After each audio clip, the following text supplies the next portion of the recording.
अब हामीले खोला छेक्दैछौँ यताबाट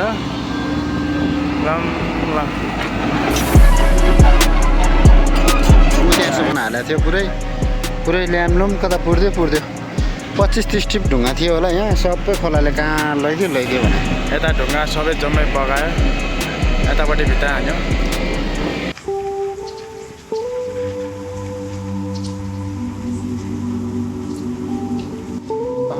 साथीहरू लासो आफूलाई गुड मर्निङ है गुड मर्निङ भने गुड आफ्टरनुन भइसक्यो हाम्रो गुड मर्निङ 2-3 बजीतिर हुन्छ कि आज हामी जाँदै जतिखेर सुतेर उठ्यो त्यतिखेर नै गुड मर्निङ हुन्छ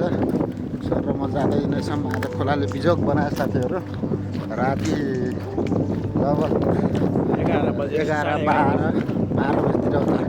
खोला डेन्जर आयो यतातिर हाम्रोतिर चाहिँ हाम्रो साइडतिर हल्का फुल्का के अब राम्रै क्षति गऱ्यो हामी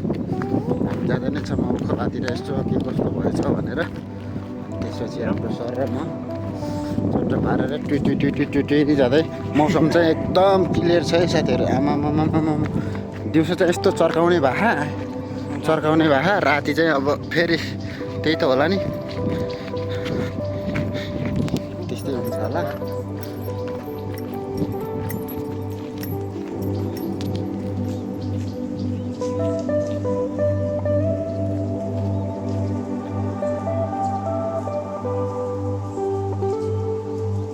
ठ्याक्क फोर्स चाहिँ यता लाग्दैन कि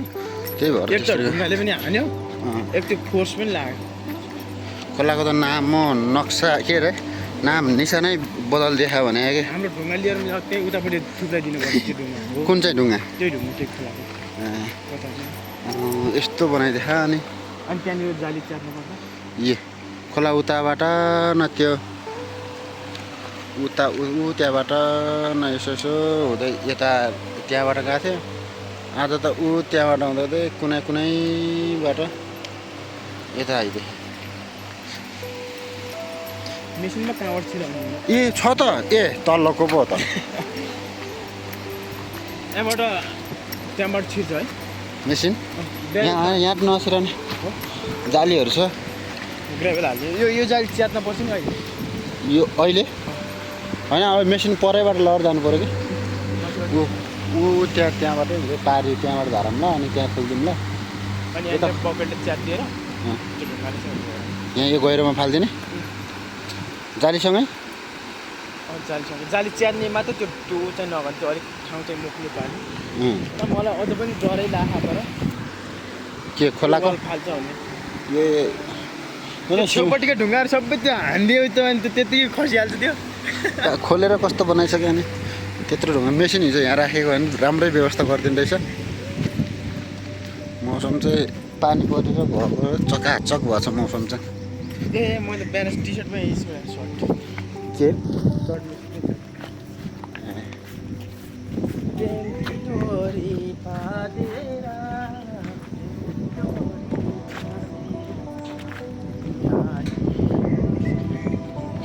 तपाईँ यसैमा भिडियो गर्दाखेरि मेसिन स्टार्ट भइसक्यो अब यताबाट हामी खोला फर्काउन जाने हो ल हाम्रो कालीकोट दैलेखको दाइ हुनुहुन्छ अब यता मेसिन स्टार्ट गरिसक्नु भयो जाने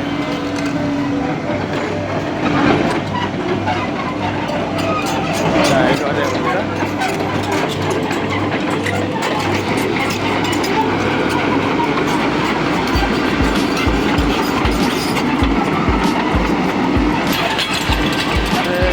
खोला तार लाग्छ हो हिजो बेलुकाको पानीले यता सब बिगारेको छ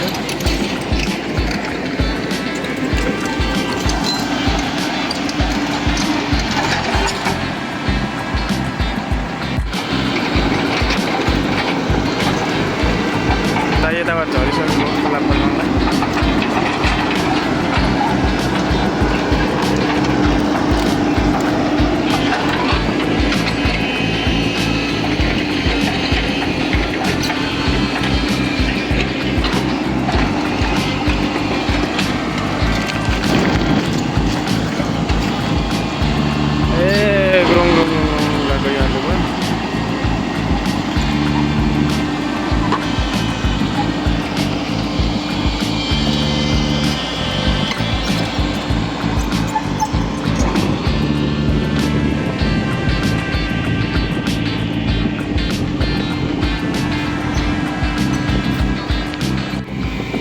अब हामीले खोला छेक्दैछौँ यताबाट ल हिजो बेलुकाको बाढीले रातिको बाढीले धेरै ठुलो आएको छ वालको भित्तापट्टि माथिबाट गएको छ यता ढुङ्गा सबै जम्मै बगायो यतापट्टि भित्र हान्यो वालको फन्डी पुरै पुरिदिएको छ हो यहाँ पुल बनिरहेको छ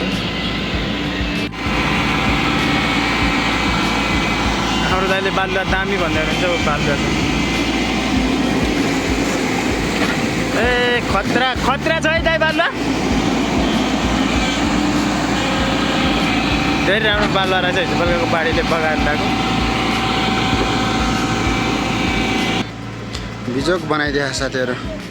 यो सबै हाम्रो ओभरसेयर भाइ ओजेटीमा आएको भाइहरू हुन् यो बहिनी पनि बहिनी पनि अहिले चाहिँ हाम्रो फेरि कालीकोटको इन्जिनियर सरले नै चलाइराख्नु भएको छ यो खोलालाई फेरि यताबाट पठाइदिनु पऱ्यो भन्ने कुरो भयो यहाँबाट यतातिर लैदिने यहाँ त यहाँसम्म त पुरै क्याबिन हो ऊ त्यहाँसम्म हालेको थियो